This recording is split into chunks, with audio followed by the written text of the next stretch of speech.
Welcome back. I am the Electrical Code Coach from electricalexamcoach.com. And in this video, we're going to teach you 34 must-know electrical acronyms. I'll be honest with you, I can't stand an acronym, especially when people have whole conversations using them. ASAP, I need the TPS report, COB, FYI. BTW, the ROI on the Q1 project was A-OK per my POV. So, LOL, am I right? But it doesn't matter what industry we're in. There are a core set of acronyms that we just have to know. Not only to be sharp when out in the field, but so we don't look like an idiot. If you're an electrician, inspector, engineer, or just excited about the electrical industry, stick around for this video where we cover 34 must-know electrical acronyms. Let's get to it. Hey everyone, welcome back. I am the Electrical Code Coach from electricalexamcoach.com. Let's get to it.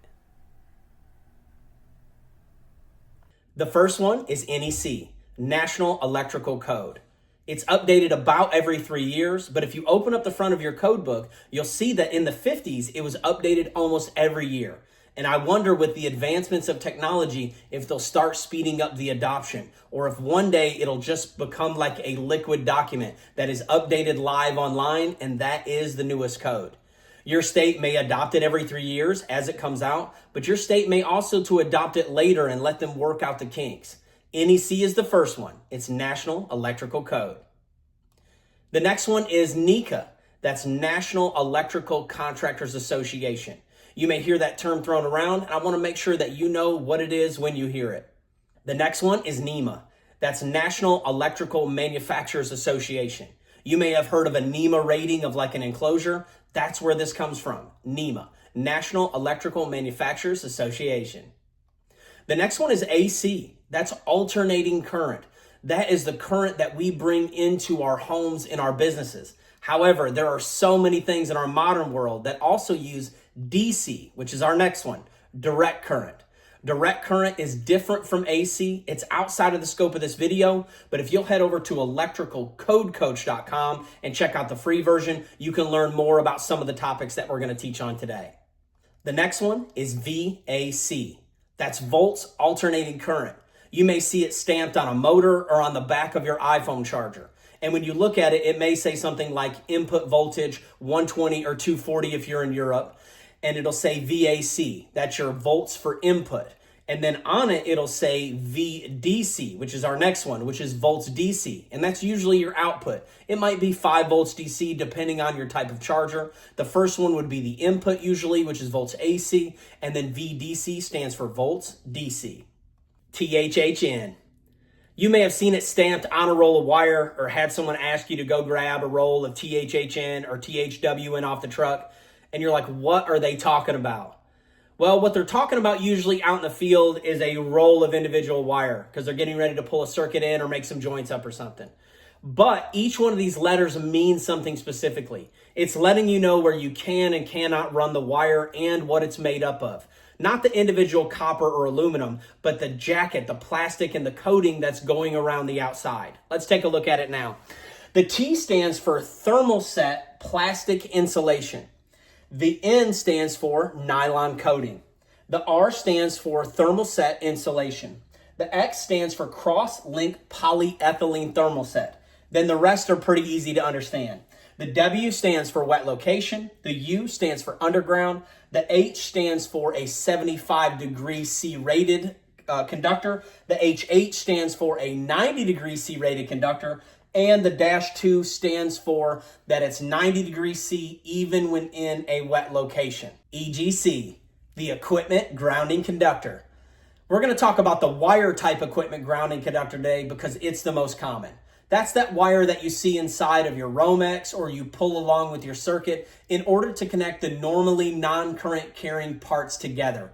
Now, sometimes we use things called bonding jumpers as well, but ultimately they're going to be connected back to the equipment grounding conductor, which is going to be connected back to the source in the event of a fault. It should not carry current under normal circumstances. The next one is going to be our GEC, and that's our grounding electrode conductor. And that is the wire, if it's a wire type, that physically connects the two ground rods together and you take it back to the panel or wherever it's terminating. Or it connects the footing ground by wire to the panel or wherever you're terminating at. It could be other types, but often we're going to see the wire type of grounding electrode conductor. And just remember, it's GEC. The next one is GFI. And this term is often misused because GFI stands for ground fault indicator, not ground fault like inside your kitchen like we're getting ready to talk about. This is a ground fault indicator. Now, we were just talking about clearing a fault every time they happen, but you don't always want the fault to trip the breaker in the electrical industry. And you may say, when? Well, let's imagine that you're at Eastman Kodak and you're running a $1 million set of plastic molds. And you do not want that to stop working, because if it does, you may have to scrap the entire batch. Well, let's imagine there's a ground fault, which would normally trip the breaker and shut down your process. What they install is ground fault indicating systems, and it will let them know when there's a ground fault and where it's at, but allow their process to keep running.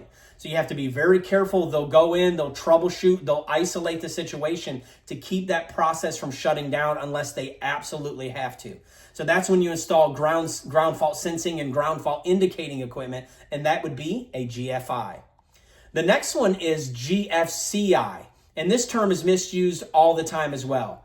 GFCI stands for ground fault circuit interrupter. But in order for it to be a true GFCI, it has to be a Class A device, and it must trip in between 4 and 6 milliamps. These devices are to protect me and you. They're to protect personnel. But other, devices that are performing some type of like ground fault indicating or ground fault of protection of equipment are not Class A devices. They don't trip in between 4 and 6 milliamps, and they don't protect personnel directly, although they may inadvertently direct personnel, which we're getting ready to learn about. So just remember, if it's the breaker style protecting your receptacles in your house, or this receptacle style, or another device that is protecting personnel, then it's true Class A GFCI technology, and that would be a ground fault circuit interrupter. The next one is GFPE, and I put a breaker style here, but you can find them in all different types of devices. 2-pole, it may just be in like a unit, like a little box that you install and run the conductors to. And what GFPE does is it protects equipment, and it trips at higher thresholds. It doesn't trip in time to protect a human. And that's why we need those Class A devices. This is to protect equipment. And a really good scenario where you have GFPE and GFCI technology is at a boatyard or marina. We have GFPE, which is protecting the feeder, feeding the pedestal. Then from there, we have ground fault circuit interrupters, GFCIs, protecting the individual receptacle that they might use to plug in something on the dock. Then we have GFPE again, protecting those that are plugging in the shore power. So we have multiple stages and multiple layers. And this is when we start getting into selective coordination. We wouldn't want a very sensitive GFCI to trip that boat and trip a breaker way back here on the land. So we put smaller protection near the situation that will hopefully trip first, that the user can then reset or assess. And we put larger protection to protect that feeder and that panel. We put it farther away, and we have it trip later in the event of a higher ground fault that is being detected. These are in the 30 milliamp range, and they can go up very high depending on the type of equipment that you're trying to protect and the situation. The next one, and I saved it for last on purpose, is ground fault protection. You may hear this term used in the code, and it's just a blanket statement saying that, hey, you're going to be providing some type of ground fault protection, whether it's GFCI, whether it's GFPE, whether it's the new special purpose GFCI, SPGFCI, and those you're going to be hearing more about in the 2023 and in the 2026 codes as they come out. I'll put it in the part 2 of this video and break it down a little bit farther. The next one is OCPD, not one that you use as often out in the field, although engineers may use it more often, but you're going to be using it when you're dealing with the code book and when you're in the exam prep world, when you're getting that license or that certification. Check out electricalexamcoach.com. But it stands for Overcurrent Protective Device, and it simply just means breakers and fuses. We go to one of our favorite tables, 240.6a, and we choose our standard size breakers and fuses. and they're called OCPD. The next one is MDP, and you may hear this one thrown around a lot, but it just means main distribution panel. Could be small, could be big. We brought the service in, and it's our main distribution panel where we're going to break out to our SDPs, our sub-distribution panels from there. Often in commercial and industrial settings will you hear this term used, but you could use it in other ways. The next one is SPD, that's Surge Protective Device. It doesn't matter if it's a type 1, which is on the line side of the service, a type 2, which is on the load side of the service, or a type 3, which is the plug-in type that we use day to day, or a receptacle. There are all different layers of SPDs, and you may hear them used interchangeably, but they're often called a SPD when you're dealing with the code book and when you're dealing with electrical terminology. Then we have CAT, which just stands for category. You might hear of a Cat 5 cable, a Cat 6 cable, so on and so forth. It just stands for category. The next one is KW, which stands for kilowatt. A kilowatt is equivalent to 1,000 watts. 1900 box. You may hear this term thrown around when out in the field, and it just means a 4-square box. It's a 4 by 4 by whatever depth you are. It's very versatile and very common out in the field. Less common, but still used, is the 1911 box, and it is a 4 11/16 by 4 11/16. You use them out in the field. They're a little bit bigger. They take different face plates and different setups, but you can use them out in the field as well. The next one is KO. KO stands for knockout. You may see 1/2-inch knockouts, 3/4-inch knockouts, and they go up much larger. Sometimes they're pre-punched like this, and sometimes you make your own. And that's how we're going to adapt to boxes and enclosures. You may have heard the term KO seal, KO filler, or KO plug.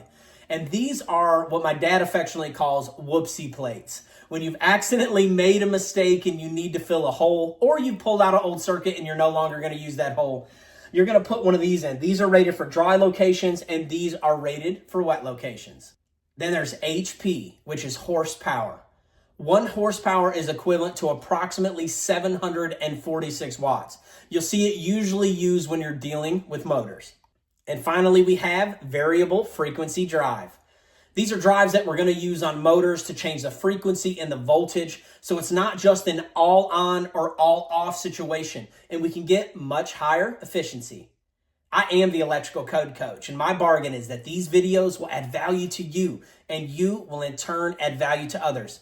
If there's anything that you need from me, you can always just email me at electricalcodecoach@gmail.com. Let's get to it. I am the electrical code coach from electricalexamcoach.com.